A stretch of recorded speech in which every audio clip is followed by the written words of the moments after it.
Welcome in to another new podcast from the Association for Materials Protection and Performance. My name is Ben Dubose, and I'm a staff writer with CoatingsPro Magazine and with Materials Performance Magazine. Today, in our latest episode of the CoatingsPro interview series, we're going to be doing something a little bit different.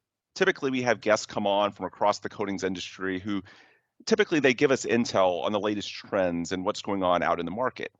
Well, today we've got our own team that can provide some valuable information on that because our editor-in-chief, Stephanie Chizik, and our multimedia specialist, Bree McCullough, have been out in Las Vegas all week for the annual World of Concrete trade show.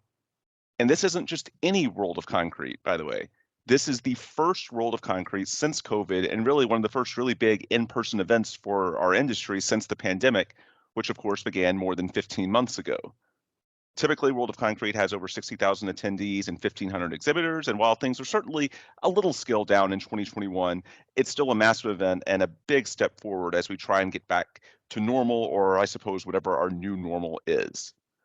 So with that in mind, on today's show, we're going to have Stephanie and Bree fill everyone in on what's been happening out at the show and what some of the key takeaways are for the industry. And Stephanie, I think a good place to start, because you're our editor-in-chief, just tell any listeners who might not be fully familiar what World of Concrete is and sort of how it ties into the coatings industry and what we cover at CoatingsPro. Yes, thanks for having me on our podcast. Right. It's fun to be on the other end of this. Yeah, so World of Concrete is just exactly what it sounds like. It is all things concrete, from surface prep to before that even, I guess, like the admixtures, laying the concrete, masonry, as far as topping and overlays, fixing it and mitigating corrosion issues, maybe in the rebar or issues with the pour. As people who are familiar with concrete knows, every concrete pour is different, so you have to treat it differently each time. So it's a really interesting show. It's our biggest one usually of the year. It's a little bit smaller this year, understandably, but it's still a huge offering as far as what's new this year, or I guess even for the past 18 months. Just kind of reconnecting with people, giving them what they need as far as materials or tips and tricks. There's education sessions as well. So it's definitely a large overview of all things concrete. It's really interesting. Yeah, and we're going to get into market talk in just a little bit, but I think a good place to start with this is just sort of the human interest angle of this being really the first huge industry event since COVID. There's been, I know, a few sectional events, little things here or there, but this is really one of the first, I would say, big time shows that attract visitors in the tens of thousands to take place really since the first couple of months of 2020. So I think it's a very, if nothing else, interesting story, I'm sure, being back at an event like this. And Bree, let's start with you. I want to pose the same question to each of you, but just in general, what does it feel like being out at an in-person show for the first time really since the pandemic started? It's kind of been a roller coaster of emotions because it was really nerve-wracking thinking about being around all these people again. Sure. Because it's been 18 months since you've been in a large crowd, and so I was really nervous going into it and being around everyone again. But once you're here, it's been so nice and so exciting to reconnect with people, to see everyone again. I've met a lot of new faces. I mean, I met Stephanie for the first time on this trip, which has been fantastic. And it's been so great to just see people and be around people and to be able to talk to people face to face and not through like a computer screen again. And it's been a lot of fun seeing what everyone's been working on over the last 18 years. Or 18 months. 18 It feels years. like 18 it feels years. like it. But it's been really exciting. And I've really enjoyed being here. And this is definitely the biggest show that I've been to. I'm still relatively new to the industry.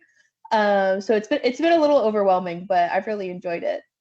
Yeah, and for anyone who hasn't been following at any of our social media pages, especially Facebook and Instagram, Bree has been putting together these videos at the end of every World of Concrete day, sort of wrapping up some of the cool exhibits, booths, demos, and it really gives you a quick look at a lot of the things going on out at World of Concrete in Las Vegas. So if you haven't checked that out, please stop by our Instagram, Facebook, like and follow those pages if you aren't already, and you can check out those videos, which really cover a lot of ground in just about 90 seconds. Bree's been doing a great job on that. Stephanie, Thank the you. same question to you.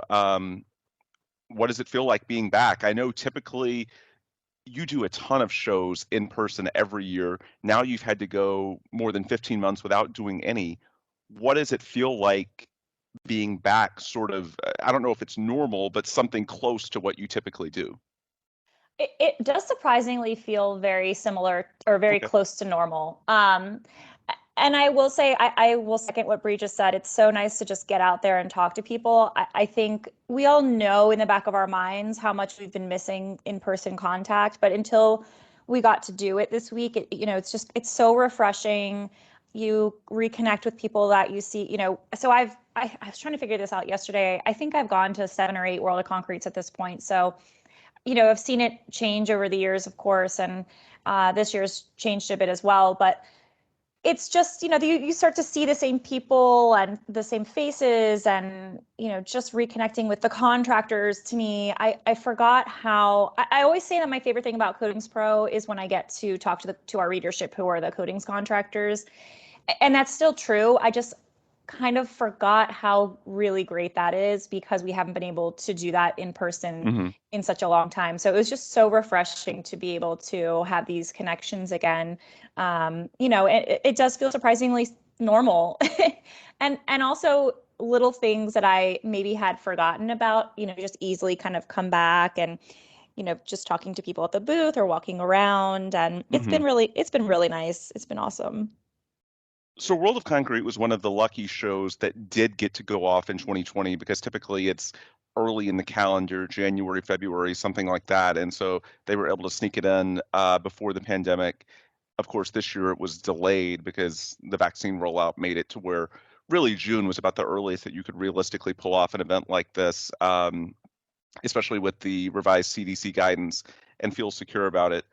Stephanie, how different is it or not different relative to other World of Concretes? Because I know you've been doing this off and on for quite a while, going out to Vegas for World of Concrete. How different is this? I know you mentioned earlier it's a little bit smaller. Other Mhm. than that, how close to normal is it for a typical World of Concrete? Yeah, I mean, the biggest difference is there's a brand new hall at the convention Mm, center. So I know that doesn't feel like necessarily a big deal on paper, but it's just a completely different layout as far as walking the show and attending sessions, and kind of, how you navigate. They're also doing this thing, I haven't gotten a chance to do it yet, but Tesla apparently is doing rides to and from the different halls, because it's about a 10-minute walk. So yeah. um, they're coming up with innovative ways to kind of make it fun, even though it's different. Besides that, I would say, yeah, I think it's just that it's smaller. So the outdoor space used to be, or I should say used to be, it probably will be fine next year, but the last time we had World of Concrete, the outdoor spaces were growing, growing, growing each year. Mhm. And I think that's this year it's smaller, not only because of COVID and this being the first time that we're back in person again, but also it's June. So June in Vegas is very different than January in Sure. Vegas. Just the pure availability to do some of this work outside in 90 to 100-degree heat. It's just a Mm, very different experience. So, but inside the halls, it's quite similar, as far as the types of booths and the products that are being shared, and that kind of thing. So there are a lot of similarities. There are also quite a few differences this year, but I'm really hopeful. I think that we say next year, but it's really only 6 months. right. I hope that for 2022, I think we'll see it going back to even almost back to completely normal. It's just going to be a matter of, Yeah. can the contractors get out of work in January? June is typically a really high season, I think, for a lot of these people who would normally attend. So Yeah, that's a good point on the weather. I hadn't considered that, but yeah, that's probably the biggest factor why with all these outdoor exhibits they do it in January or February, because in Vegas that's It's hot. usually when you feel like you can get the best weather. Whereas now, yeah, even though it's the travel season, it is not fun to be outside for those exhibits. Anyway, Well, on that, it's the travel sorry, go season ahead. because they can go by the pools, but we're not going. We're Yeah, here for work. yeah, exactly. It's a little bit different for us. Anyway, as far as the exhibits, indoor or outdoor, does anything stand out? Bree, I'll start with you since it's your first time. What are some of the really cool, I suppose, demos or booths that you've seen? Um, yeah, so Stephanie and I, we've been exploring the floor together quite a bit. And just yesterday, actually, we were over with Aquajet, and they were doing a lot of really cool demos, and showing some of the new equipment that they had out. And from just like a video and photography standpoint, like anything moving, it just catches my eye and I like run to. And I believe it was what were they showing?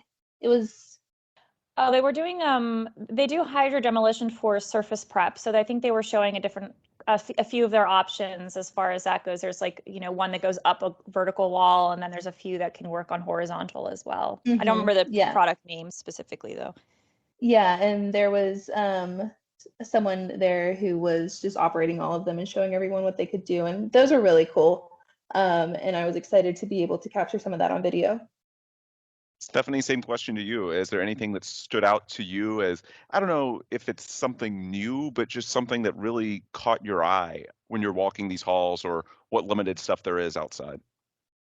Yeah, I haven't gotten to go to the Diamond lot yet, which I think is where a lot of the outdoor events are going to be. So I'm excited for that today. But, I keep coming back in my head to Quikrete, which it's not new, but they just do a really good job Hmm. of stadium seating sort of with their demos that they have Hmm. constant demos throughout the day. And I think that's the piece that we're missing with this virtual world that we've been Right. living in. It's not necessarily that you can't share the same information. It's that you want to touch it, see it, you want to see how it works, you want to see how it lays down. You want to talk to someone who does this on a daily basis probably. So to me the Quikrete one, and that's actually not far from our booth, so it's kind of nice to just pop over there and see what they're presenting at that hour or what have you.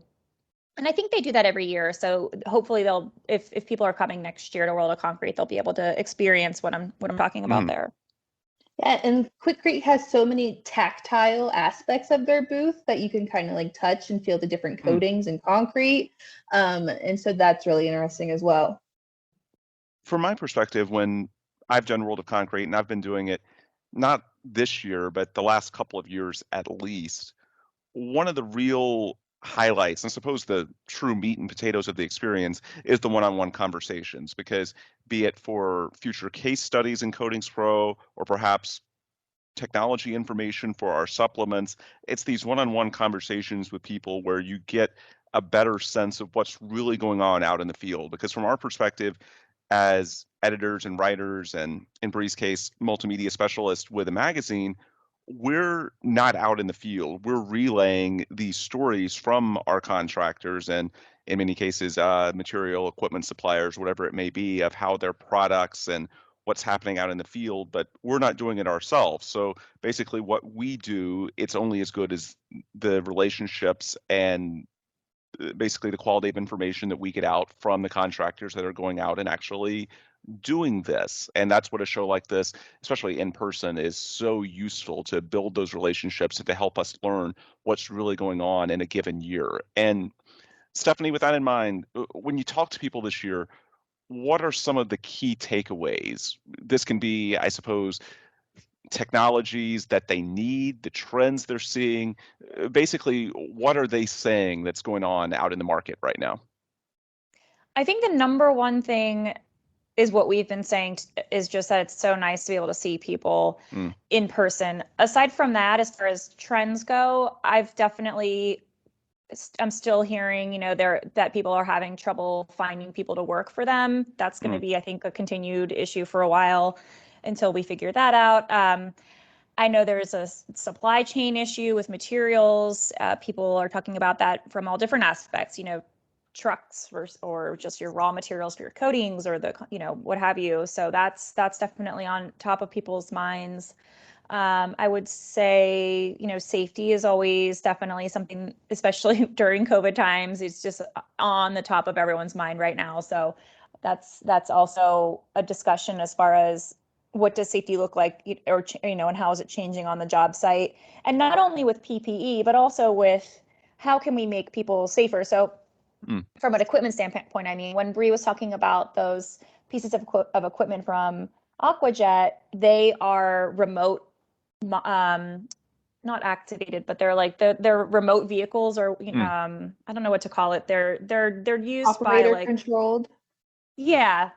So you're putting the distance between the operator and the potential hazard. And I think there's a lot of more opportunities and more equipment coming out that they use that. And that also helps with the labor shortage issue as well. So, you don't need 5 people working on the surface prep. Maybe you only need one guy on the end of the joystick. So those are, I think, the top ones that I've noticed this year.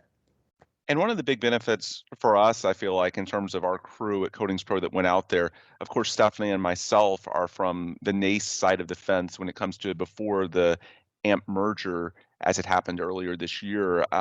Bree, for those who don't know, was with SSPC. Now, of course, we're all under the AMP umbrella, but now that we're going out into the first in-person show since the pandemic and also since the merger, the first major in-person show, I should say. Again, we know there's been a few smaller events here and there, but I think it's good that we have coverage from both sides, NACE and SSPC. So it gives us a good sort of overall insight into the industry. And Bree, from your perspective, the same question that I just asked to Stephanie, what are some of the key takeaways that you've had? Have there been any sort of trends in your conversations with people in terms of, I suppose, what they're seeing in the market, what they need? What's sort of the 30,000-foot overview of what people are talking about? Yeah, to kind of echo Stephanie, I think a lot of conversations are that people are just really excited to be here, to be out here again, to see things opening up, and to see normalcy really close in the near future. I feel like I have a little bit of a different perspective on these events because I don't really come from a coatings technical background as much. As I have just, as the multimedia specialist, I have the photography, videography, and social media background.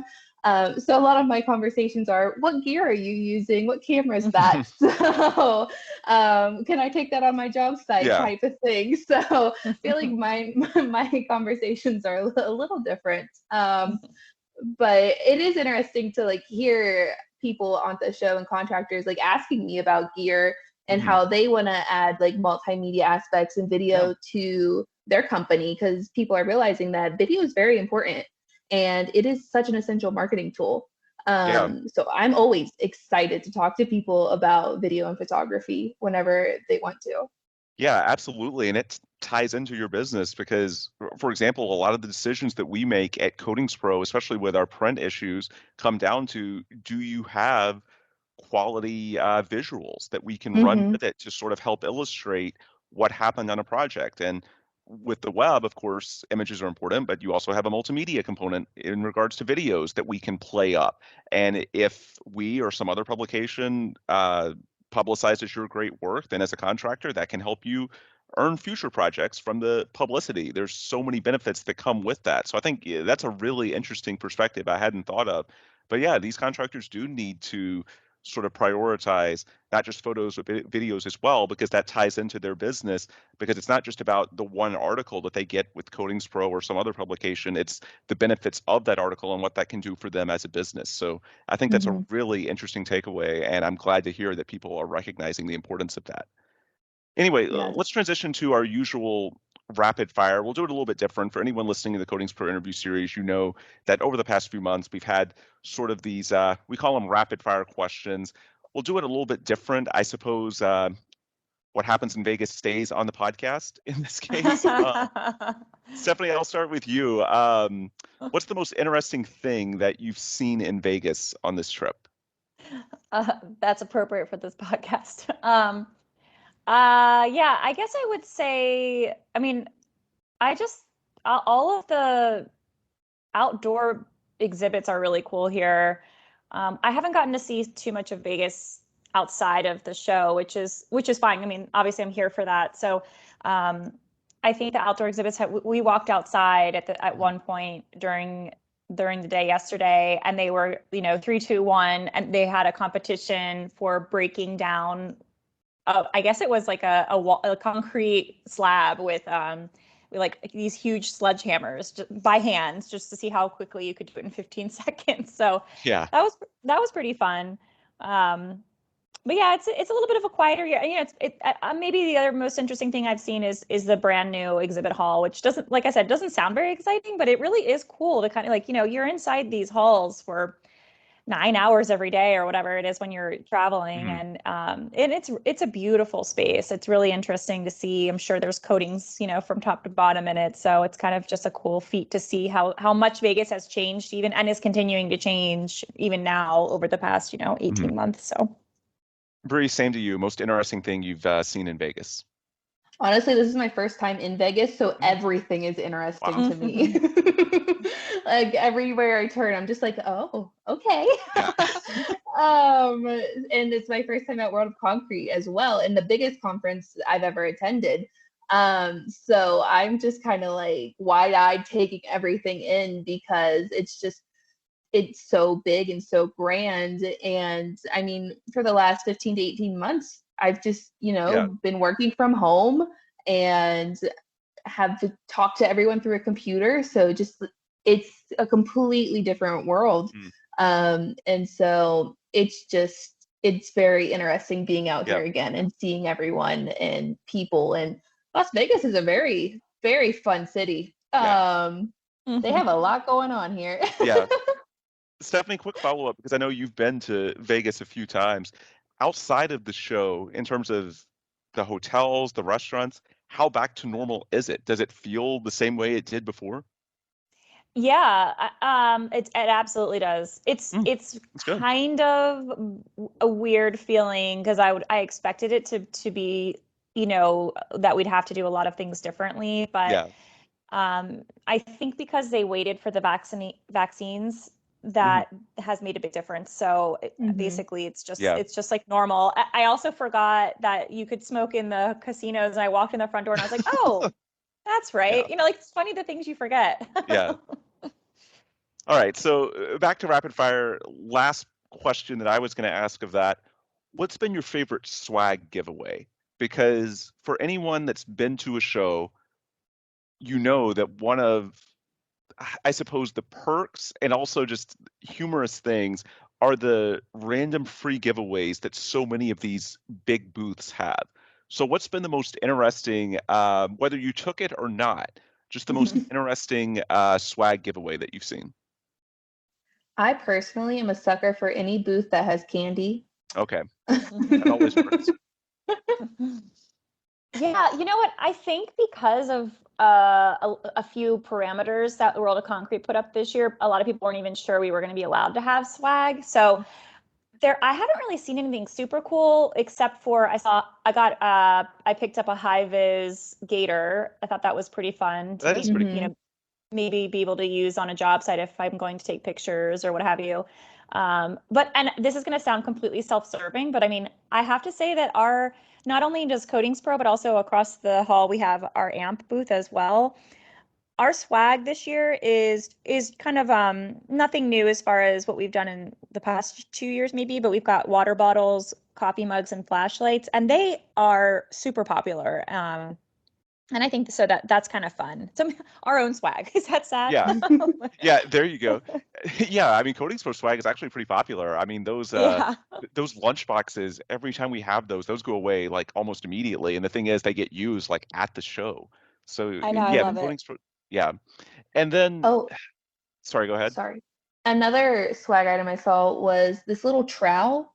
It Mm, was a keychain. It was a metal trowel, and that thing could have been used for a weapon. Like, Mhm. its 3 points of the triangle, it was yeah, sharp. Like, I don't think I could have taken it on a plane. yeah. No, I was going to tell you funny story about that. So this was in Nashville a couple of years ago. So it would have been International Roofing Expo, I believe.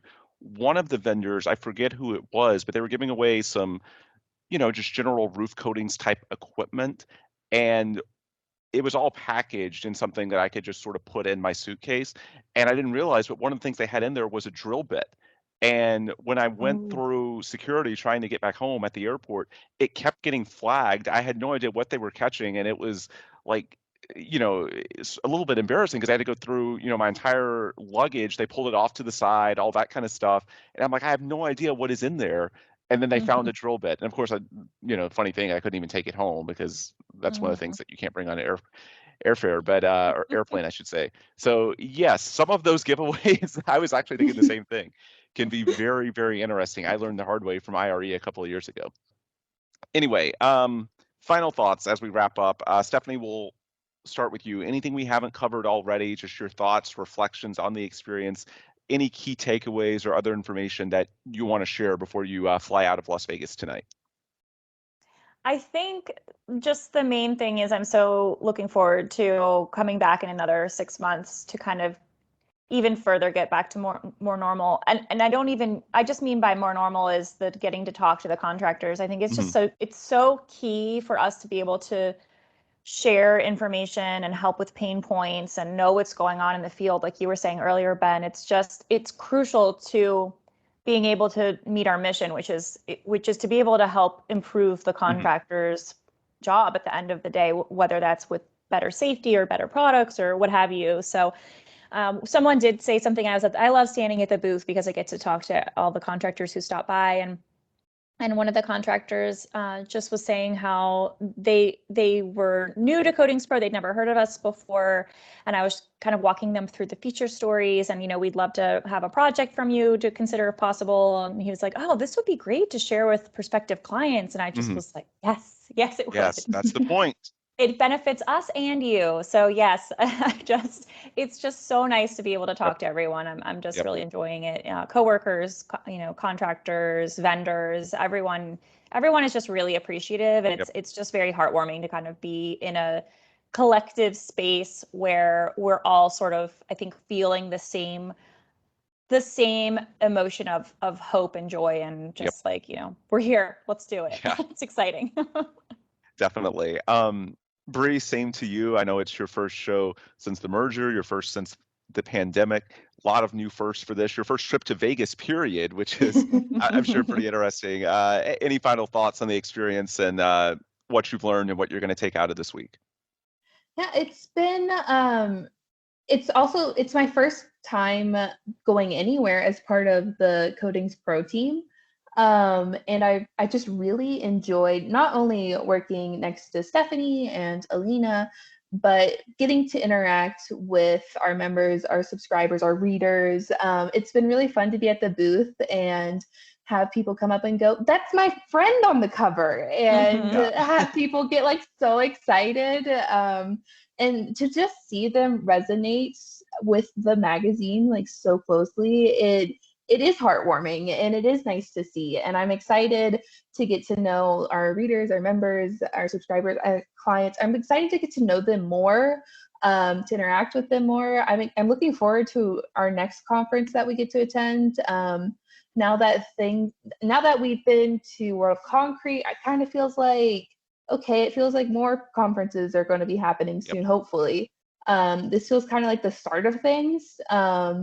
And I'm just kind of amped up and ready to keep going. Yeah, amped up, appropriate for the there we go.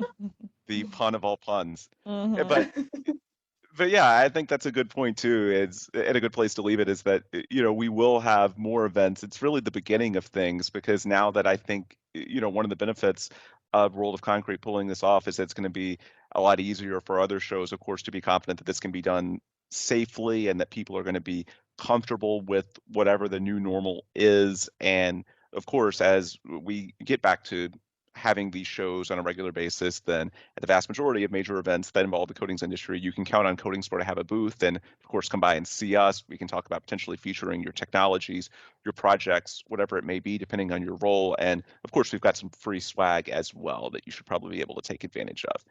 Anyway, with that, we'll wind down today. For Stephanie and Bree, I'm Ben Dubose. Thanks as always for listening. If you want more information from us before our next podcast episode, check out coatingspromag.com. Check out AMP's website at ampp.org.